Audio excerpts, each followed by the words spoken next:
नमस्कार दोस्तों, मेरा नाम है अमित। स्वागत है आप सबका डिफेंस डिकोड पे। और इस वीडियो में बात करने वाले हैं जो भारत के अपकमिंग 3 प्रोग्राम है फाइटर जेट के, उनके बारे में। जैसे कि आपका LCA मार्क 2 हो गया, यानी कि तेजस मार्क 2 हो गया। TADBF हो गया, जो कि नेवी के लिए twin engine deck based fighter है, वो हो गया। और थर्ड आपका है AMCA, यानी कि एडवांस मीडियम कॉम्बैट एयरक्राफ्ट, जो कि IAF के लिए बनाया जाना है। और ये एक 5th जनरेशन का एयरक्राफ्ट है। तो इन सब के बारे में HAL के CMD ने कुछ बातें की हैं और काफ़ी इंपॉर्टेंट पॉइंट भी सामने आए हैं, उनके बारे में बात करेंगे। तो यहाँ पे जो सबसे बड़ा अपडेट था वो AMCA के स्टेटस को लेके है। और इसके लिए HAL के CMD का ऐसा मानना है कि AMCA के मैन्युफैक्चरिंग के लिए एक जॉइंट वेंचर तैयार किया जा रहा है, जो कि PPP मॉडल पे होगा, मतलब पब्लिक प्राइवेट पार्टनरशिप पे होगा। और भारत में पहली बार ऐसा होगा कि किसी भी प्राइवेट प्लेयर को इक्वल शेयर दिया जाएगा, मतलब उनका जो इन्वेस्टमेंट होगा वो इक्वल होगा, जो वर्क शेयर होगा वो बराबर ही होगा। नहीं तो इससे पहले इस तरह के प्रोग्राम में जो मुख्य भूमिका होती थी वो सरकार की कंपनियों की होती थी। लेकिन यहाँ पे AMCA को लेके ये पहली बार जो एक स्पेशल पर्पज व्हीकल है उसको बनाया जा रहा है। और यहाँ पे स्पेशल पर्पज व्हीकल का मतलब ये है एक ऐसे एंटिटी का गठन जो कि पेरेंट कंपनी यानी कि HAL की सब्सिडियरी होगी। और इस तरह की एंटिटी तब बनाई जाती है जब आपको किसी भी फाइनेंशियल रिस्क को अवॉइड करना होता है। तो मतलब अगर रिस्क है तो सभी के ऊपर है। तो जो एक कैश क्रंच की संभावना होती है वो इस तरह के SPV में नहीं होती है। और ये जो जॉइंट वेंचर बनाया जा रहा है इसमें HAL के साथ ADA और DRDO दोनों इन्वॉल्व हैं। और साथ में किसी एक प्राइवेट कंपनी को चुना जाएगा, जिसको चुनने का जो प्रोसेस है वो जल्दी शुरू किया जाएगा। जहाँ तक मेरा अपना पर्सनल ओपिनियन है, VAM टेक्नोलॉजी और टाटा इस तरह की भागीदारी को लेके, यानी कि प्राइवेट प्लेयर को इन्वॉल्वमेंट को लेके दौड़ में आपको सबसे आगे दिखेंगे। क्योंकि VAM ऑलरेडी इसके मटीरियल पे, कई सारे मटीरियल पे काम कर चुका है। तो AMCA को मैन्युफैक्चर करने के लिए ये सारी प्लानिंग की जा रही है, क्योंकि इसका जो डिज़ाइन फेज है वो कंप्लीट कर लिया गया है।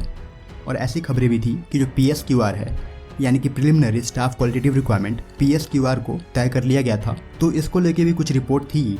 और HAL चीफ का ऐसा मानना है कि जो AMCA की पहली फ्लाइट होगी वो 2026-2027 में होने वाली है।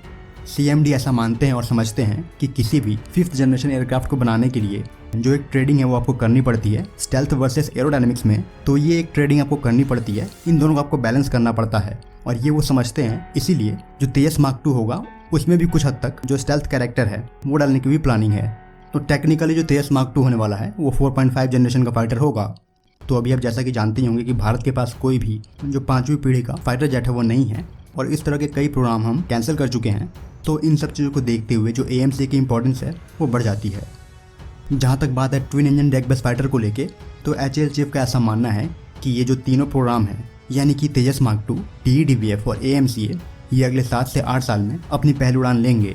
और इनका जो क्रमांक है वो इसी प्रकार होगा, मतलब पहले फ्लाइट होगी तेजस मार्क 2 की, फिर होगी TADBF की और फिर होगी AMCA की। तो अगले 6 से 7 सालों में जो TADBF है उसको सर्विस में जाता हुआ देखते हैं HAL के CMD। MMRCA 2.0 के बारे में बात करते हुए HAL चीफ ने ऐसा बताया है कि ये जो MMRCA 2.0 है वो और भी कॉम्प्लिकेटेड होगा MMRCA 1 के कंपैरिजन में, क्योंकि यहाँ पे सिंगल इंजन जेट और ट्विन इंजन जेट दोनों है। तो यहाँ पे जो SQR है, यानी कि स्टाफ क्वालिटेटिव रिक्वायरमेंट, वो जो IAF देगी, तो उसमें काफ़ी कुछ कॉम्प्लिकेशन होने वाली है। लेकिन फिर भी HAL का ऐसा मानना है कि वो इस कंपटीशन में स्टैंड करते हैं और उनके पास जो मैन्युफैक्चरिंग कैपेबिलिटी है, यहाँ पे मैं मेंशन करना चाहूँगा कि HAL एक 3-वे पार्टनरशिप में है बोइंग और महिंद्रा एरोस्पेस के साथ, जो कि F-18 सुपर हॉर्नेट और F-15EX इन दोनों में पार्टनर है।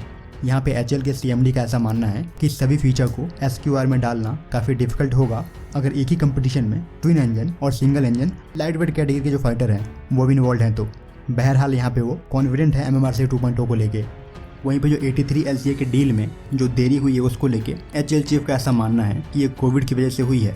और इस आंसर को लेके मैं कुछ खास प्लीज नहीं हूँ, क्योंकि कुछ डॉक्यूमेंटेशन वर्क ही रह गए थे।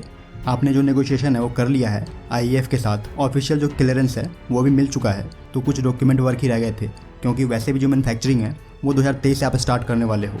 तो जैसे जैसे जो ये कॉन्ट्रैक्ट है वो डिले हो रहा है, तो बाद में चल के इसकी मैन्युफैक्चरिंग में HAL को कमर कसनी पड़ेगी। और इस बारे में बात करते हुए HAL के CMD ने ऐसा बताया है कि जो प्रोडक्शन रेट है उसको बढ़ाया जा सकता है, तकरीबन 16 से लेकर 20 एयरक्राफ्ट पर ईयर किया जा सकता है।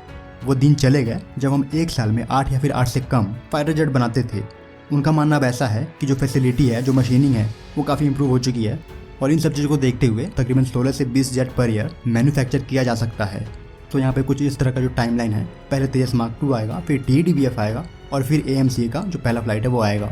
और अभी करंट में जो AMCA को लेके एक पब्लिक प्राइवेट पार्टनरशिप है, यानी कि PPP, उसका गठन किया जा रहा है। इस बारे में आप लोगों के क्या थॉट्स हैं कमेंट्स में ज़रूर लिखना। फिलहाल इस वीडियो में इतना ही। जय हिंद।